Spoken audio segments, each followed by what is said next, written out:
To some, he was a hero, the embodiment of courage, order, and vision. To others, he was a tyrant, a symbol of ambition gone too far.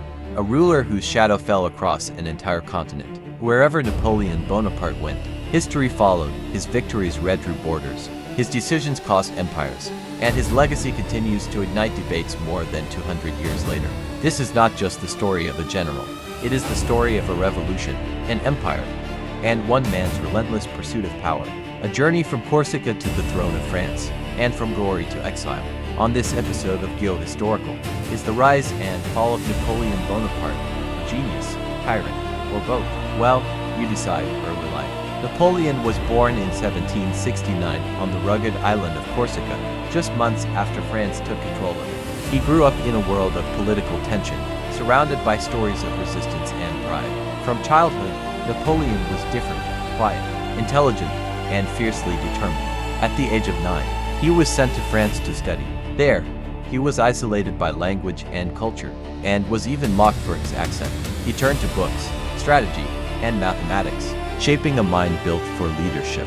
He eventually attended the École Militaire in Paris, one of France's top military academies. There, he trained to become an artillery officer, a field that required intelligence, math, and precision. At 16, Napoleon officially began his military career when he was commissioned as a second lieutenant in the French artillery. He joined the La Fère Artillery Regiment, where he learned how to command men, how to position cannons, how to organize defenses, and how to calculate artillery fire with mathematical precision. This artillery training would later make him one of the greatest battlefield tacticians in history. The French Revolution. When the French Revolution erupted in 1789, the old world collapsed, monarchs fell, chaos spread, and France needed new leaders. Napoleon saw his chance. He rose quickly through the ranks, shocking older generals with his brilliance. At just 24, he led French forces to victory in Toulon. By 26, he crushed uprisings in Paris. France had found its new hero, rise to power. Napoleon's Italian campaigns changed everything. He was bold, unpredictable, and relentless, moving armies faster than anyone thought possible. He defeated Austria, expanded French influence, and returned home a legend. Then came Egypt. Though the campaign failed militarily, it increased his fame even more. Scientists, discoveries, and propaganda turned Napoleon into a symbol. In 1799, he seized power in a coup, and became first consul of France. 5 years later, he became the emperor. As Napoleon rose through the ranks, his soldiers gave him a nickname that would stay with him forever: the Little Corporal. It didn't come from his height. That was a myth. It actually came from something far more powerful: respect. During battles in Italy, Napoleon often rushed to the front lines himself. He didn't hide behind officers or issue orders from a safe distance. He stood beside his men, moved cannons with them, pushed artillery into position with his own hands, and fought as if he were one of them. The soldiers noticed. To them, he wasn't just a general. He was a comrade, a leader who worked like a corporal, yet commanded entire armies. And so, with admiration, they called him Le Petit Caporal, the Little Corporal.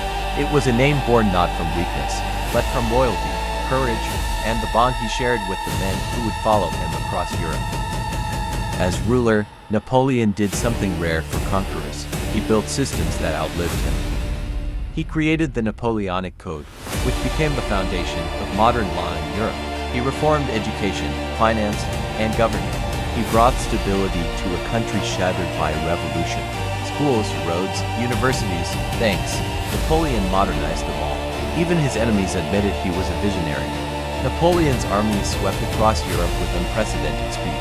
In battle after battle, Austerlitz, Ulm, Jena, Friedland, he crushed mighty kingdoms. He read through borders, toppled monarchies, and installed his family on thrones. But behind the glory was a darker truth. Millions were drafted, cities were destroyed, nations were controlled. Napoleon demanded loyalty, obedience, and absolute power. To supporters, he was a military genius. To enemies, a dangerous tyrant. In 1812, Napoleon made the decision that would destroy his empire. He invaded Russia. He marched in with over 600,000 soldiers, the largest army Europe had ever seen. But the Russians refused to fight directly. They retreated deeper into the country, burning everything behind them.